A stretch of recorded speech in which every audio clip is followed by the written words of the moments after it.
to the motherfucking relay. We're covering today's top boxing news.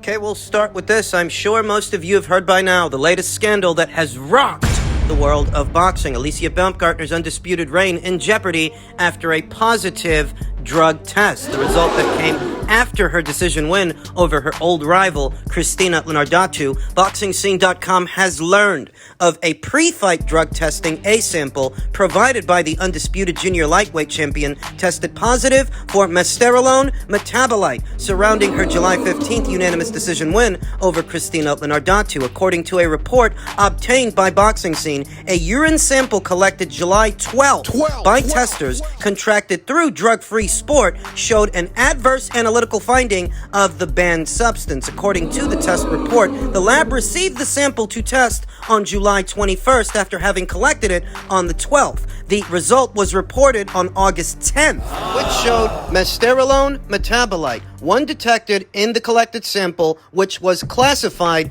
as in competition. So the sample was collected on the 12th, the fight took place on the 15th, which point the sample was then tested after the fight on the 21st, and the findings were reported on the 10th of this month. So what is mesterolone and what is it used for? Well, mesterolone is an androgen male hormone that belongs to the class of anabolic agents primarily used to treat low testosterone, natural male hormone or androgen levels in men with hypogonadism.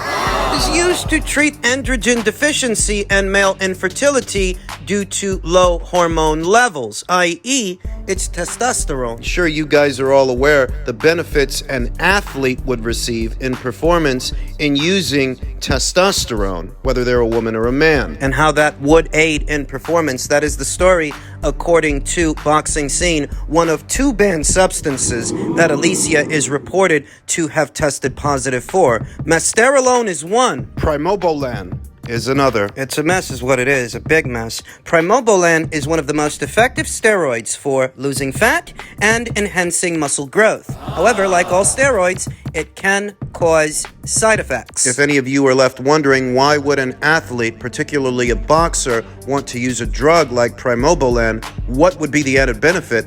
Well, there it is. It helps you lose fat while growing muscle. It's almost like the success that the boxer has had thus far amplifies the gravity of the situation in these situations. I remember when Ryan Martin tested positive for a banned substance after the Josh Taylor fight. Nobody batted an eyelash. Nobody cared. Or Alexander Besputin, an unbeaten up-and-comer, I believe it was in the welterweight division some years ago. He tested positive for a banned substance, but nobody cared. Whereas in this situation, because Alicia has been so successful, because she's endeared herself to so many of the fans, so many people in the boxing community at large, it only amplifies the gravity of this. Many left in disbelief. As is the case with all drug tests, the participant has the right to test the B sample or can challenge the chain of custody. It remains unclear whether those steps will be taken in this instance. Messages left for the respective teams of both boxers, Matchroom Boxing for Baumgardner, DeBella Entertainment for Tszyu, by Boxing Scene went unreturned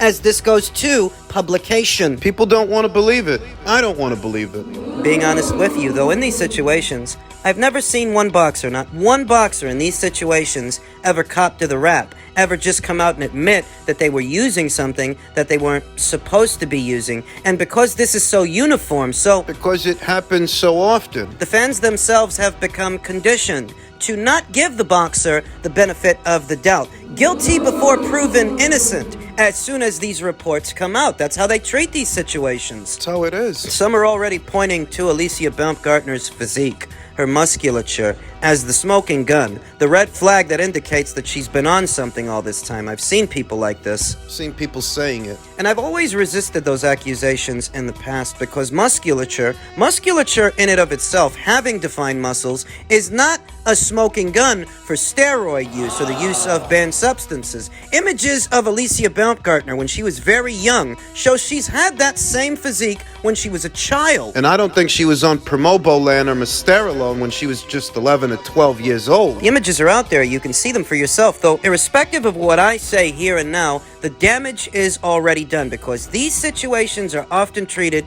as guilty before proven innocent. Irrespective of what I say, irrespective of what Alicia says, Alicia Baumgardner, who released an official statement to address this fiasco. On August 12, 2023, I was informed that an A sample I provided on July 12th resulted in an adverse analytical finding of mesterolone and methanolone acetate metabolites, two substances I've never heard of or used in any way. The sample provided immediately after my fight on July 15th tested clean and negative for all banned substances. Did my sample on June 16th, which makes the July 12th result essentially impossible. To be abundantly clear, I know that I never have, never would, and never will take this or any other drug. Not only would doing so be unethical, but it would also be completely contrary to how I've trained my entire career. As a professional athlete, I and I alone am responsible for what I put in my body, and my body is a temple. I am also a proud role model for any young woman or girl who seeks to follow in my footsteps. I take those responsibilities seriously, which is why I know that I did not and would never put these substances in my body. I have a lot more to say about my journey and why the very idea of me taking an illegal, banned, or even dangerous substance would never make sense. So I have no intention of sitting back in silence and letting this play out. I plan to keep you all updated every step of the way as I work to ensure my reputation as a clean athlete remains fully intact. And with that, the battle for Alicia Baumgardner to clear her name, maintain her reputation as a clean athlete, that battle has just begun. But many people have already made up their minds the way they often do in these situations, not dissimilar from what we saw with Conor Benn and his banned substance fiasco. People are going to believe what they want to believe, irrespective of what the fighter has to say. Conor Benn was vehement that he was innocent, as is Alicia Baumgardner. In that way, it's not our first rodeo. We're going to be talking a lot about this in the coming days and weeks as this entire situation plays out publicly, the way they often do in the sport of boxing, and I am somewhat at a loss for words, because nobody ever cops to the rap. Nobody ever knows how it happened, nobody ever knows how it got there, nobody ever says, "You got me." Even in the spirit of objectivity, it's hard to get a clear picture as to what's going on. Talk more about this in my next video. Men's junior middleweight news ahead of the biggest fight of his career with Canelo Alvarez at super middleweight. Charlo says losing WBO junior middleweight belt is unfair, and he feels that the WBO's been at his neck for a very long time. Could it be because they wanted him to fight Tszyu a long time ago? He's willfully going against that order. He's willfully going his own way. How is that unfair? I think it's unfair, Charlo told a group of reporters Tuesday following a press conference at the Palladium in Times Square. You know, the WBO's been at my neck for a very long time. When I injured my hand, they was like, "Hey, you need to submit this." I'm going back and forth to the doctors, having to do a fucking CAT scan, MRIs, and all that kind of shit. And like, they didn't believe it at first, bro. Somebody else gets hurt or something, and they just allow the shit to be what it is. So I feel like if they really cared, or if they really rocked with me, they would take my x-rays and MRIs and all of that and assess it themselves, instead of trying to hassle me. You know what I mean? So I feel like it's cool, whatever. I'm still undisputed, no matter what. I'm undisputed to my children. I'm undisputed to my family. I'm undisputed to the boxing world. I think that Charlo's idea of fairness quote unquote, is more along the lines of preferential treatment. He was probably hoping that he would get the same amnesty from the WBO that his brother is getting from the WBC. His brother that has not fought in 2 going on 3 years. WBC still letting him keep that belt. Jermell probably thought that he could finagle a similar situation with the WBO, but the WBO is more of a straight shooter than the WBC. Jermell continued, "I pay my fees. Hey, I pay my fee to him, and I treat him good. And if they ever needed something from me, I'll be there for them." They need you to fight your mandatory. The order for you to do that already came down, and you decided that fighting Canelo was more important. For a perspective, Tszyu and Jermell Charlo were supposed to fight at the beginning of this year, months ago, but due to Charlo's injury, that fight got delayed. It got postponed.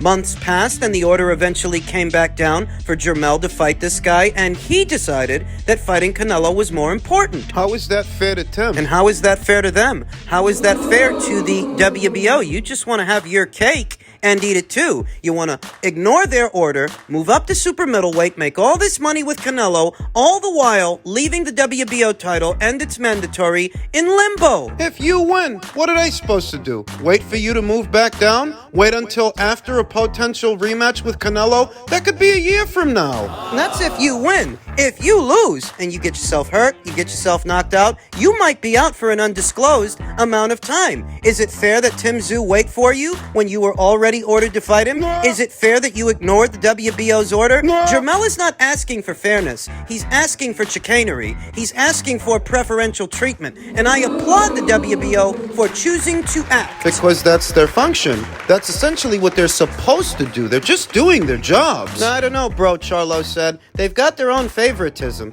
Everybody does. Just like half of you writers that got y'all favoritism. It's cool. I ain't tripping on that. I can't be here fighting with all y'all. I can only fight one person, you know what I'm saying? So I'm just gonna give the writers their respect. I hope that y'all, change the narrative from the old way that y'all thought about the Charlo twins to realizing and separating me from my brother. And separating me. I'm Jermell Charlo. Now I'm fighting for undisputed, going up 2 weight classes, so you should get the best of me, you know what I'm saying? And be proud of what I'm doing. Instead of all hating on me and knocking me, I should be on the pound for pound list for anybody that doesn't have me on it. I should have been on it. Some of what Jermell Charlo said I agree with, some of it I don't. You see, he's doing what's right for him. And in truth, I don't even blame him. He's not doing anything that anybody else wouldn't have done in that exact same situation. If you have to choose between fighting Tszyu or fighting Canelo and all the money you stand to make from fighting Canelo,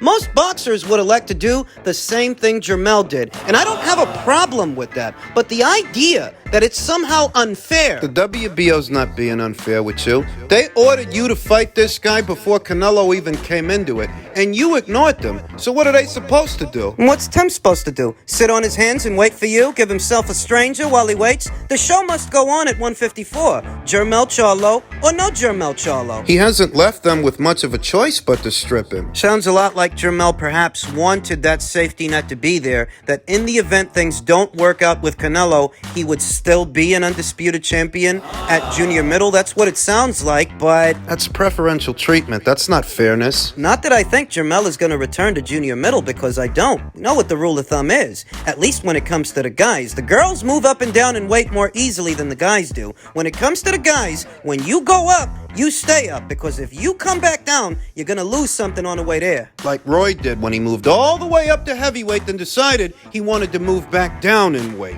Like Kell Brook did in more recent years, moving up to middleweight for Gennady, losing, then moving back down to welter for Errol. Just to lose again. I told you in the subsequent weeks and months that followed Jermell's victory over Brian Castano. I told you last year that I felt we've already seen the last of Jermell as a junior middleweight. I don't think he's going to fight Tim. And look, he's not. For one reason or another. It's all the same end result. He's not fighting Tim, and I don't think, irrespective of what happens at super middle with Canelo, I don't think he's coming back down. He is done as a junior middleweight. It's over. Tszyu, reacting to the WBO's decision to strip Jermell Charlo when the time comes, views a possible Brian Mendoza clash as firefight at 154. I think Tszyu understands better than most that activity is important to a fighter for more reasons than one, so he's not letting anybody waste his time. When you do the wrong thing like he has, you deserve to be stripped, so I'm glad the WBO went and did the right thing, Tszyu told Fox Sports Australia. It also means my name will be remembered forever on that list of world champions, and this belt, it won't have just been handed to me. I won the interim title from a guy like Tony Harrison, so nothing has been just given to me. Mendoza blessed it out former unified champion Jason Rosario, and then earlier this year, Mendoza brutally knocked out unbeaten Sebastian Fundora to capture the WBC interim title at 154. I think the reason Tim wants to fight Brian is because he knows if he can add the WBC interim title to his collection,